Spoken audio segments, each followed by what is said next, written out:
Welcome to In the Public Interest, a podcast from WilmerHale. I'm John Walsh. And I'm Brendan McGuire. John and I are partners at WilmerHale, an international law firm that works at the intersection of government, technology, and business. Now that we've released the first 10 episodes of In the Public Interest, Brendan and I wanted to wrap up season 1 by taking some time to reflect on the process of recording a podcast, discuss some episode highlights and takeaways, and share some of the challenges we faced along the way. We hope you'll enjoy this episode. You've put the world on notice. We're at last at the point where we're ready to really roll up our sleeves as a country and get to work on the issue. We just had this great conversation about how hard it is to understand where your data is going. The whole thing, quite honestly, was one of the more surreal experiences that I've had as a lawyer. It was really important, I think, collectively for all of us to stand up for what we thought was right. We've been overlooked. We should be leaders in this, and we are lagging behind in terms of representation.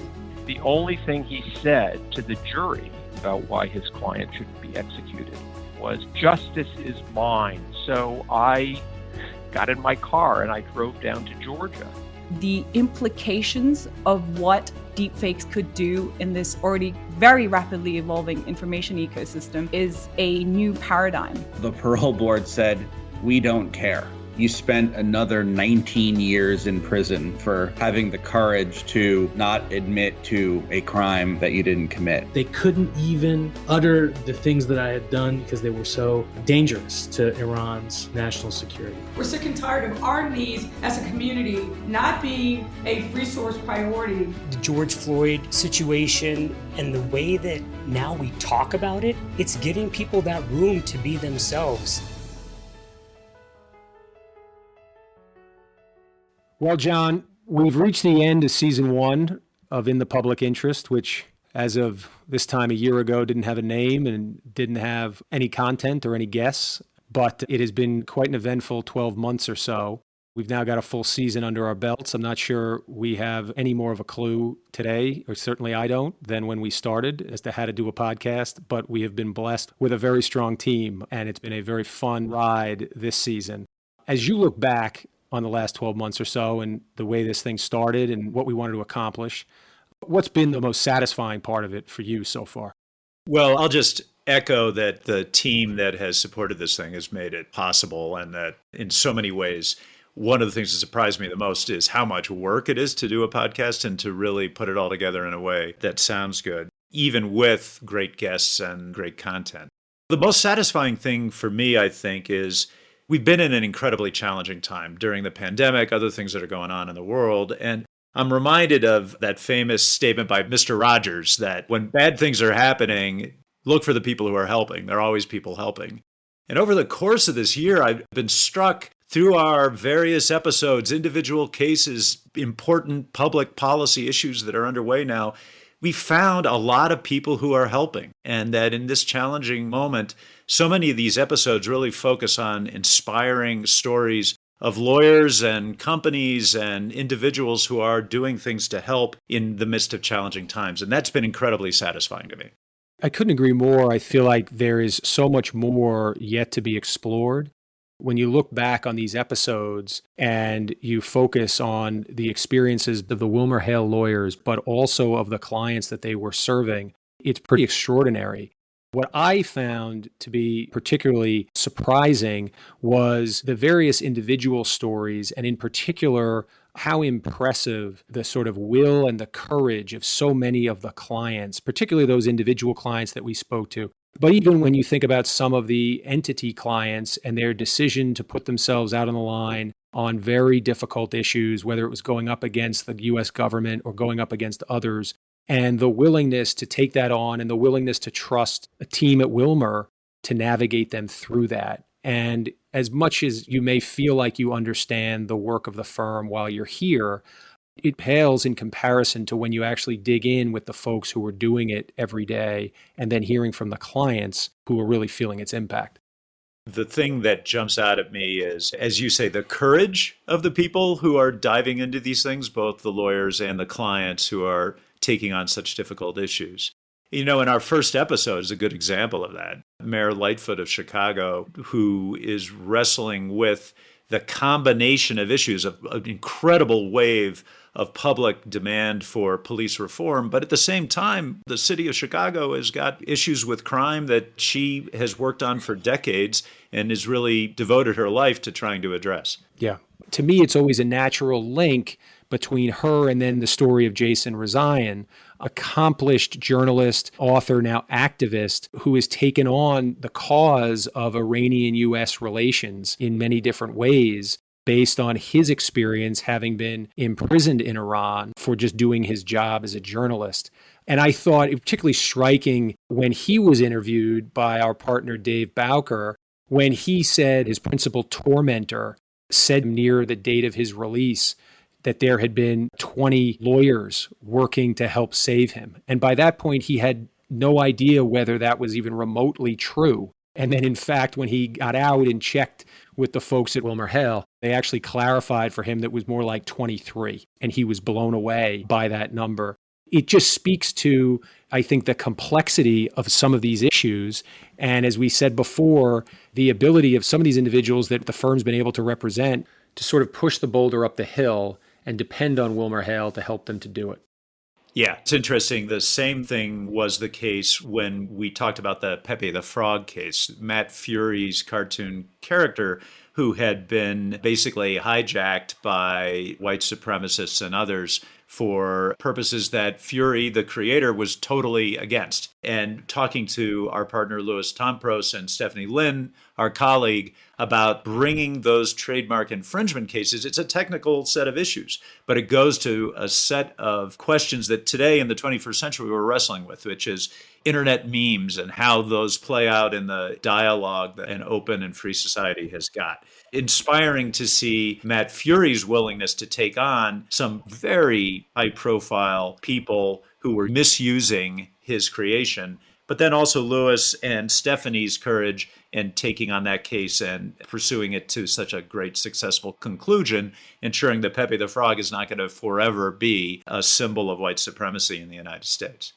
I do think that what these episodes show, which is, sort of just a very small, visible piece of the iceberg in terms of issues and in terms of obviously the work of the firm, but it shows how hard some of this can be. It shows that this is not necessarily a linear process, that there can be setbacks. I mean, you think of someone like Dewey Bozzella, who's wrongfully imprisoned for most of his life, and the sort of quiet courage and quiet determination reflected in his interview and the way in which that inspired the team of WilmerHale lawyers. You see that all around you, and you sometimes as lawyers think, we're wearing the white hat and we're really the ones leading the charge. And you can't help but recognize that it's in fact oftentimes, perhaps more often than not, the other way around. And it's our clients that are leading us into fights, into dangerous territory.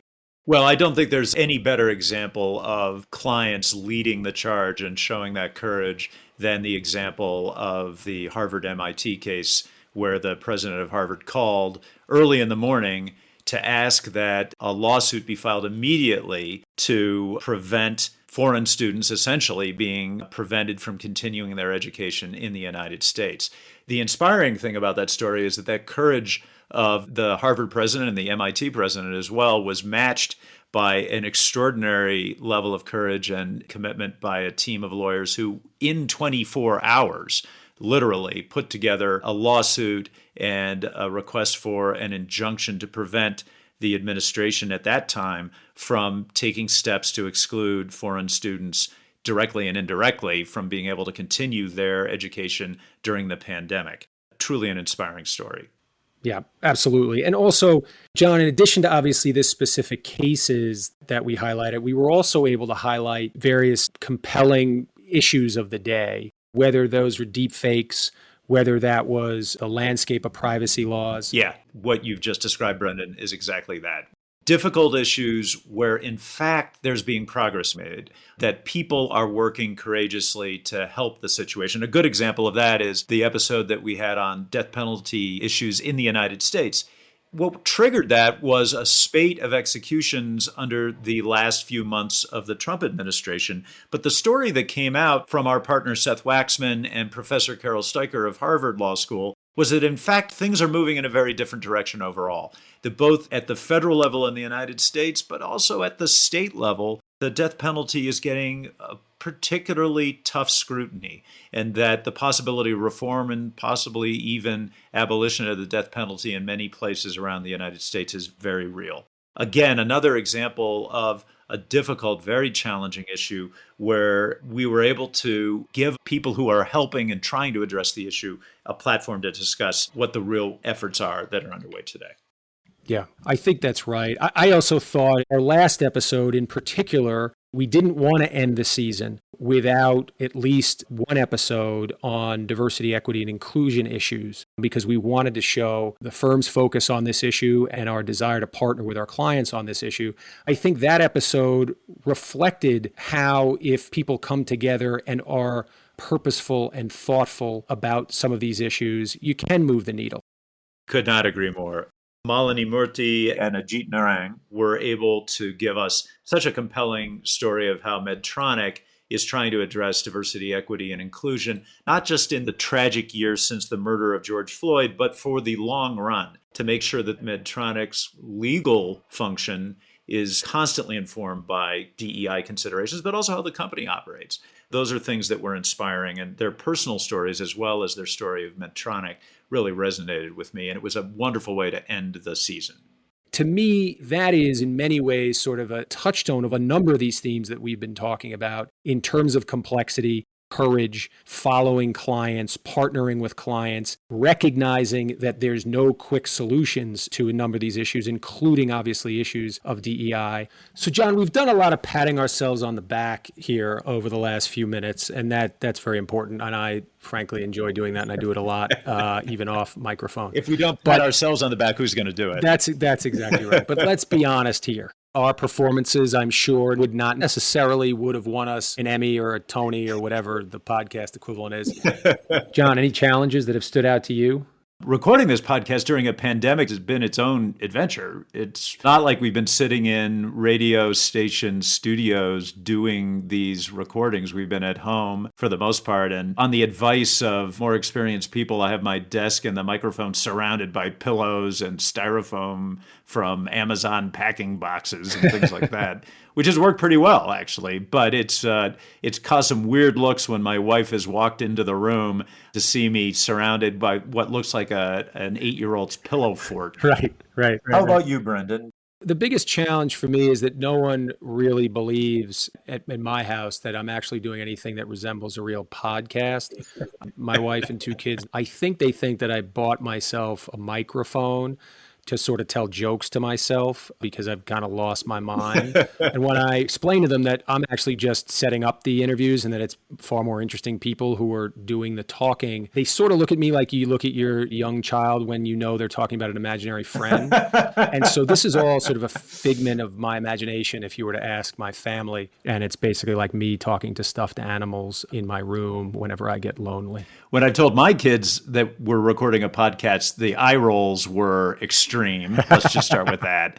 And then I think it struck them that they could be embarrassed by this podcast. And they tried to get me to stop. But fortunately, I don't think that their friends are listening to law firm podcasts for the most part. Although I hope they do, because some of these stories I think would get their attention as well. Right. We've had any number of hiccups technically over the course of this year, ranging from dogs barking like everyone has experienced during the pandemic, to one of our guests, our partner, Seth Waxman, actually describing the cherry picker coming down the street and cutting off his internet connection as we were trying to record. These are the things I think everyone has dealt with over the last year, and doing a podcast from home, kind of improvised in a lot of ways, has been its own reward, but its own challenge at the same time. I completely agree. It's been a challenge and a reward. Let me just say it's been a pleasure working with you on this, Brendan. And I think it's been just an unexpected project that has brought so many dividends over the course of the year. And I feel like I come away with both a greater sense of the challenges we all face in 2021, but a sense of optimism that we've got so many people, both at WilmerHale and around the world, who are trying to address issues that need to be addressed. The title of this podcast, In the Public Interest, that you suggested, I think is exactly the right theme in a time where I do think many Americans, many people around the globe are a little worried about the direction the world is headed.